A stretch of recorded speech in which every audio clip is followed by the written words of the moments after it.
Iya,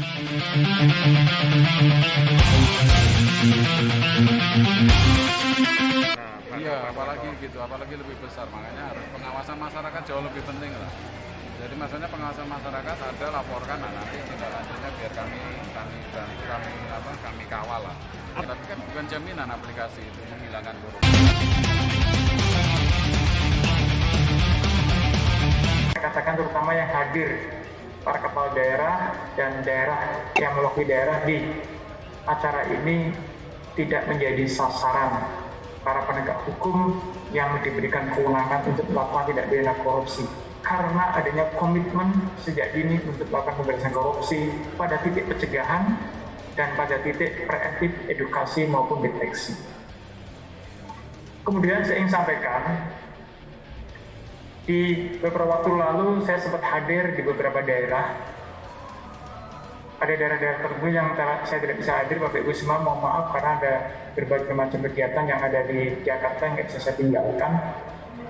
Kemarin saya sempat hadir di Kabupaten Kediri, Kota Kediri, kemudian hari Sabtu kemarin di Kabupaten Tuban.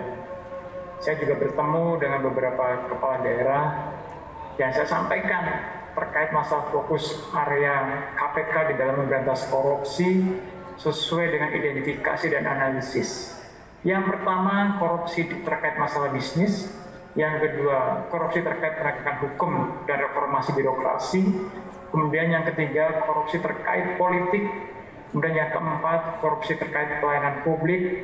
Dan yang kelima, korupsi terkait sumber daya alam.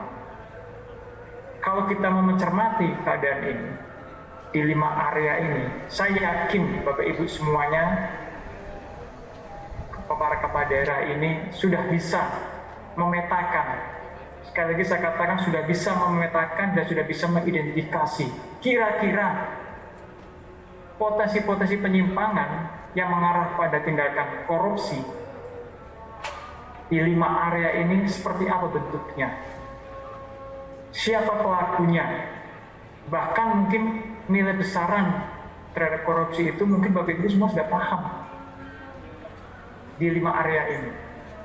Tinggal bagaimana Bapak Ibu semuanya, para kepala daerah ini bisa meminimalisir atau bahkan bisa meniadakan berbagai macam bentuk-bentuk modus operandi para pelaku korupsi yang ada di 5 area ini. Dengan cara apa? Dengan cara bagaimana kebijakan dan strategi Bapak Ibu semua di sini untuk membangun komitmen di lingkungan organisasinya. Dan ini menjadi sorotan KPK. Mungkin juga diadop juga oleh penegak hukum yang lainnya, baik kejaksaan maupun kepolisian. Dan saya yakin 3 penegak hukum ini yang diberikan wewenang melaksanakan pemberantasan korupsi sudah melakukan pemetaan Bapak Ibu semuanya.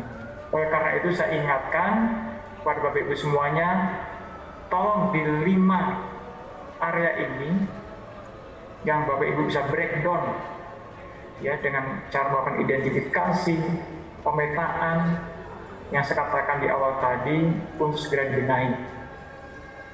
Kalau tidak, dimungkinkan akan menjadi sasaran oleh aparat penegak hukum yang mempunyai wewenang memberantas korupsi. Saya ingin memberikan informasi sekilas terkait bagaimana sekarang posisi capaian indeks korupsi di Indonesia. Di tahun 2019 kita mempunyai nilai 40 Republik ini dengan ranking berada pada nomor 85. Kemudian berdasarkan dinamika kegiatan, baik itu dinamika politik dan investasi, kemudian dinamika demokrasi, dinamika ekonomi, dinamika penegakan hukum, ternyata di tahun 2020 kita mendapatkan nilai turun 3 digit, yaitu menjadi 37. Dengan rankingnya pun juga turun dari 85 menjadi 102. Kira-kira apa yang terjadi dengan kondisi seperti ini? Apakah kelak nanti di tahun 2022, di 2023, jika kita akan tidak perbaiki situasi kondisi ini, memungkinkan kita juga lebih akan turun lagi. Dan ini sangat berdampak bagi Ibu semuanya. Sekali lagi saya katakan ini sangat berdampak sekali terhadap bagaimana kepercayaan publik, apalagi kepercayaan para investor yang ada di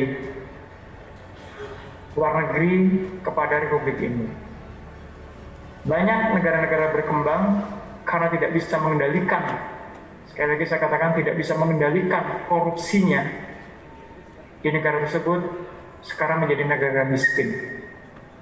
Banyak negara miskin. Itu kan terakhir 31 Maret.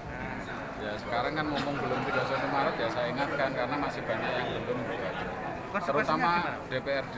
Oh, konsekuensinya nanti gimana? Ya itu yang sayangnya ya LKPN itu nggak ada konsekuensi. Nggak ada konsekuensi tapi kan menjadi catatan kami loh ini ngapain nggak lapor. Berarti kami harus lebih kami monitor nih orang ini kan gitu. Untuk legislatif ada berapa orang Pak yang belum laporan? Sampai dengan tadi itu baru 8 dari 30 orang berarti kurang berapa tuh? Kurang 50. 50 Anggota ya, 50. Dari 8 dari 50 berarti kurang 42. Untuk eksekutifnya sudah ada berapa? Oh, udah tinggal satu. Tinggal satu orang. Iya 3 kan. Kurang 3. Rupanya yang satu meninggal. Nah, yang 2 sudah lapor, tinggal 1 terakhir. Posisi terakhir barusan. Saya kan ngecek terus di handphone. Pejabat kalau boleh tahu siapa Pak yang belum lapor? Duh, saya nggak, kalau tahu siapanya saya nggak punya Eselon datanya. 1, eselon 2 atau? Nggak tahu saya. Kalau itu nggak tahu. Yang saya. wajib lapor itu memang eselon Eselon 1 2. satu dua ya.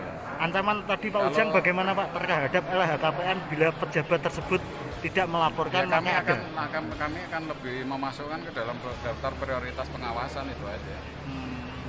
Pak Bojonegoro ini kan secara korupsinya di situs webnya KPK kan rendah.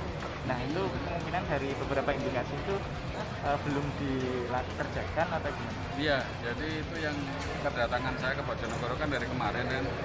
Ya kami secara khusus mendorong supaya tata kelolanya diperbaiki sehingga skornya bisa lebih tinggi lah. Kalau tahun lalu kan 68 kan. Iya betul. 68 dari rank 100 kan nggak terlalu tinggi lah ya. Makanya tahun ini berharap lebih tinggi lagi. Itu aja. Ya, belum nggak nyampe ke situ. Itu kan kami kan pencegahan, saya kan pencegahan. Iya, Pak, jangan nanya kalau kasus. melihat seperti itu korupsinya tinggi atau gimana Pak? Ada potensinya, tinggi rendahnya kan susah Mas. Saya bilang tinggi apa Pak? 1 meter, 2 meter kan susah. Karena rendah itu kan. Iya gitu aja. Satu Iya desa. karena desa harus diperbaiki lah tata kelolanya ya. Kan kami mendorong laporannya itu tertib, bentuknya hasilnya ada. Nah itu tinggal masyarakat aja, tinggal ikut mengawasi. Tahun ini kan lebih besar Pak karena Iya, apalagi lebih besar. Makanya harus pengawasan masyarakat jauh lebih penting lah. Jadi maksudnya pengawasan masyarakat ada laporkan, nah nanti tindak lanjutnya biar kami kawal lah. aplikasi siap mengawal ini Pak. Iya insya Allah. aplikasi Sikudes masih berjalan Pak untuk KPK? Masih. Untuk Bojonegoro bagaimana untuk tahun 2000? Udah berjalan, aplikasi ini udah ada, tapi kan bukan jaminan aplikasi itu menghilangkan korupsi. Jadi ini bentuk salah satu bentuk pengawasan khusus terhadap daerah yang rendah untuk Iya, kami memberikan peringatan lah kepada daerah-daerah supaya tetap hati-hati, tetap waspada.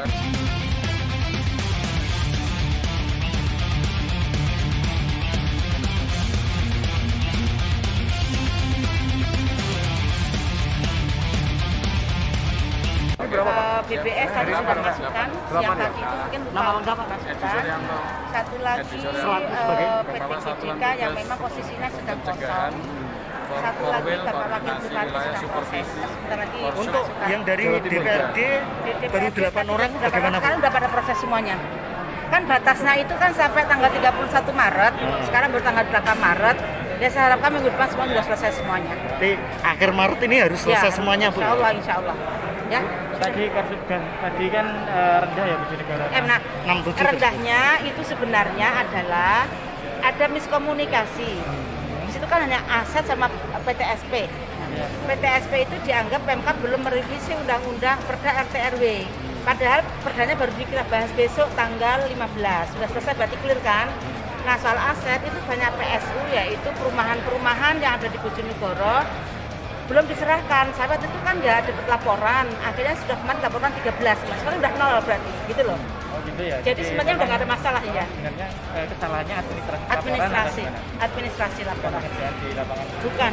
PSU itu gini, perumahan properti yang ada di Bojonegoro itu untuk jalannya itu kan harus diserahkan kepada Pemkab agar nanti Pemkab bisa melakukan pembangunan untuk warga yang di komplek itu.